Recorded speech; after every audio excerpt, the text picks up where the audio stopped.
আসসালামু আলাইকুম। Trading with Ashikul চ্যানেলে আপনাদের সবাইকে স্বাগতম। আজকে আমরা ইন্ডেক্সের উইকলি অ্যানালাইসিসটা দেখব এবং সেই সাথে ডেইলিটাও নিয়ে আলাপ আলোচনা করব। সামনের সপ্তাহে আমাদের মার্কেটটা কীরকম যাবে সেই ব্যাপারে ইন ডেপথ আলোচনা করার চেষ্টা করব। আপনারা সবাই জানেন আজকের মার্কেট 30 পয়েন্টের মতো মাইনাস হয়েছে এবং ৮৬৪ কোটি টাকা লেনদেন হয়েছে। মাইনাস হয়েছে, আবার লেনদেনের পরিমাণও কিছুটা কমেছে। তো আমরা যদি উইকলি চার্ট দেখি তাহলে আপনারা দেখতে পারেন যে উইকলি চার্টটাতে যেই লাস্ট ক্যান্ডেলটা হলো আজকে আহ, বৃহস্পতিবার উইক শেষ হয়েছে, এটা ফাইনাল ক্যান্ডেল। সো এই ক্যান্ডেলটা কিন্তু খুব ভালো ক্যান্ডেল না। কারণ হচ্ছে আমরা দেখতে পাচ্ছি আমাদের যে ডাউন ট্রেন্ড লাইনটা আছে, এই ডাউন ট্রেন্ড লাইনটা থেকে ক্যান্ডেলটা বাধাপ্রাপ্ত হচ্ছে।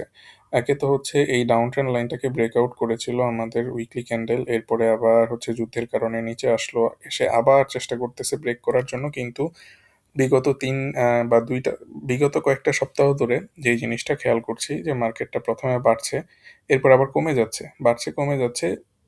এই সপ্তাহ বাদ দিয়ে আগের ৩ টা সপ্তাহ মোটামুটি ঠিক ছিল। মার্কেটটা মোর অর লেস পজিটিভ ছিল। কিন্তু এই সপ্তাহে এসে দেখা গিয়েছে যে মার্কেটটা কিছুটা কমে গিয়েছে। বিশেষ করে আজকের দিনের যেই ইয়েটা ছিল, আজকের দিনের কারণেই মার্কেটটা মোটামুটি উইকলিতে এই ধরনের ক্যান্ডেলটা তৈরি করেছে।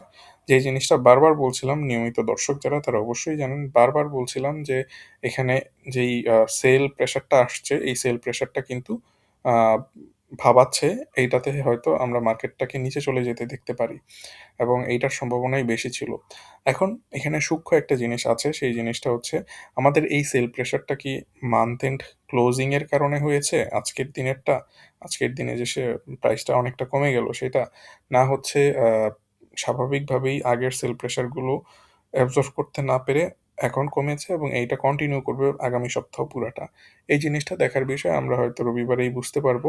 রবিবারে যদি আপনার মার্কেটটা আস্তে, আস্তে নিচের দিকে চলে যায় তাহলে আপনার ধরে নিতে হবে যে মার্কেটটা নিচের দিকে আসবে। আর যদি রবিবার মার্কেটটা বাউন্স ব্যাক করে, যেহেতু রবিবার, হ্যাঁ, রবিবারই তো। কয় তারিখ পরে রবিবার? দাঁড়ান। রবিবার হচ্ছে ৩ তারিখ। ৩ তারিখ যদি মার্কেটটা আবার বাউন্স ব্যাক করে তাহলে হয়তো আমরা মার্কেটটা এই বাউন্স ব্যাকে মার্কেটকে আমাদের এই ডাউন ট্রেন্ড লাইনের উপরে চলে যেতে দেখবো। ৫,৩৭০ এর উপরে উঠে যেতে দেখতে পারি আমরা। এখন ২ টা সিনারিও যেহেতু আছে, আমরা রবিবারেই হয়তো বুঝতে পারবো আসলে কোন সিনারিওটা আমাদের জন্য কাজ করছে। সো আমরা যদি ইএমএ টা দেখার চেষ্টা করি, ইএমএ তে আমরা দেখতে পাচ্ছি যে আমার এখানে সবুজ যেই লাইনটা, এটা হচ্ছে 50 ডে মুভিং এভারেজ। এই 50 ডে মুভিং এভারেজ থেকে কিন্তু মার্কেটটা অনেক বড় বাধা পেয়েছে। বাধা পেয়ে নিচে চলে যাচ্ছে। এই 50 ডে মুভিং এভারেজটা অন্যান্য জায়গায় যদি আমরা দেখি যে অন্যান্য জায়গায় কিভাবে বাধা দেয়। যে 50 ডে মুভিং এভারেজটা এখানেও বাধা দিয়েছিল দেখেন।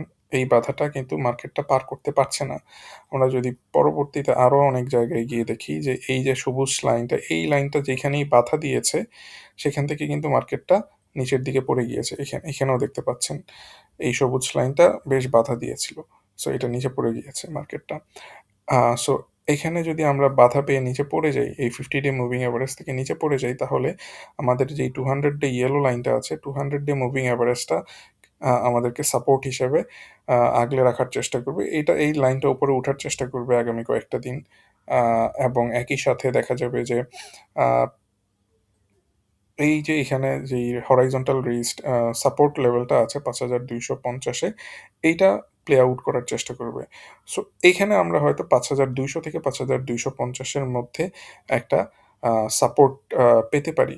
এখন যেই জিনিসটা বর্তমানে আছে, আপনারা যেই জিনিসটা অবশ্যই লক্ষ্য রাখবেন সেটা হচ্ছে আ ফান্ডামেন্টাল শেয়ারগুলো আস্তে, আস্তে কমে যাবে, নিচের দিকে পড়বে। ফান্ডামেন্টাল শেয়ারগুলো কমবে। আ জাঙ্ক শেয়ারগুলো হয়তো আগের মতোই কিছুটা বাড়তে থাকবে। তবে হয়তো অনেকগুলা বাড়বে না, একসাথে বাড়বে না। আগে যেরকম ৫০-৬০ টা বাড়তো, এখন হয়তো ১০-১৫ টার মধ্যে এসে ঠেকবে। ওগুলা বাড়তে থাকবে। ওগুলা ট্রেডিং এর জন্য রাখতে পারেন। কিন্তু আ ফান্ডামেন্টাল শেয়ারগুলো আস্তে, আস্তে কমবে এবং এখানে হচ্ছে আপনাদের সবচেয়ে বড় কারিশমাটা থাকবে যে ফান্ডামেন্টাল শেয়ারগুলো যখন আস্তে, আস্তে কমতে থাকবে, সাপোর্ট লেভেলে যখন এসে পড়বে বা সাপোর্ট লেভেলের কাছাকাছি আসবে, তখন আপনাদের কিন্তু কালেকশনের সুযোগ থাকবে। আমাদের যেই পোর্টফোলিওটা আছে, এই পোর্টফোলিওতে কিন্তু আমরা ওয়েট করছি প্রায় ৭,৫০,০০০ মতো আছে এখনো। এইটা এইটা কোনো কাজে লাগাচ্ছি না। আমরা ওয়েট করছি এখানে দেখেন, যখনই মার্কেটটা যখনই পড়বে তখন চেষ্টা করব আমরা হচ্ছে এই পোর্টফোলিওতে ফান্ডামেন্টাল কিছু শেয়ার কালেকশন করে ফেলার জন্য। বেশ কিছু ফান্ডামেন্টাল শেয়ার অলরেডি হচ্ছে ওয়াচ লিস্টে আছে। আপনাদের রিকোয়েস্টের উপর বেস করে হয়তো এগুলো শেয়ার করতেও পারি যদি সময় থাকে।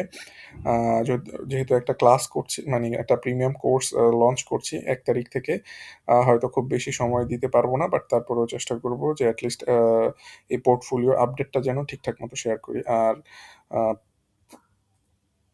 সবাই চেষ্টা করবেন যে ফান্ডামেন্টাল কিছু শেয়ার নজরে রাখার জন্য, যেগুলো কমের মধ্যে আসবে, কমে যাবে, সেগুলো যাতে গ্র্যাব করতে পারেন এই সময়টাতে। এখান থেকে যদি গ্র্যাব করতে পারেন আস্তে আস্তে গ্র্যাব করবেন। ২ মাস সময় লাগবে।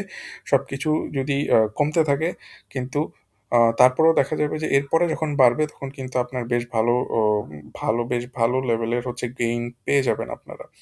তো এই ছিল মোটামুটি মার্কেট সম্পর্কে আপডেট। আবারও যদি একটু বলি, রবিবার যদি মার্কেটটা বাড়ে, হয়তো আমরা মার্কেটটাকে ওই সপ্তাহে, আগামী সপ্তাহে ব্রেকআউট করতে দেখব এই ডাউন ট্রেন্ড লাইনটাকে। যদি মার্কেটটা কমে তাহলে হয়তো ২০০ থেকে ২৫০ এর মধ্যে, ৫,২৫০ থেকে ৫,২০০ র মধ্যে সাপোর্ট পাবে, এবং এই সাপোর্টটা থেকে আমরা মার্কেটের যেই ফান্ডামেন্টাল শেয়ারগুলো আছে সেগুলোকে কমতে দেখতে পারি, এবং কমার সময় আমাদের উচিত হবে এই ফান্ডামেন্টাল শেয়ারগুলো আস্তে আস্তে গ্র্যাব করা। তো যারা সবাই এতক্ষণ ভিডিওটা দেখলেন সবাইকে অসংখ্য ধন্যবাদ। সবাই ভালো থাকেন, সুস্থ থাকেন। আল্লাহ হাফেজ।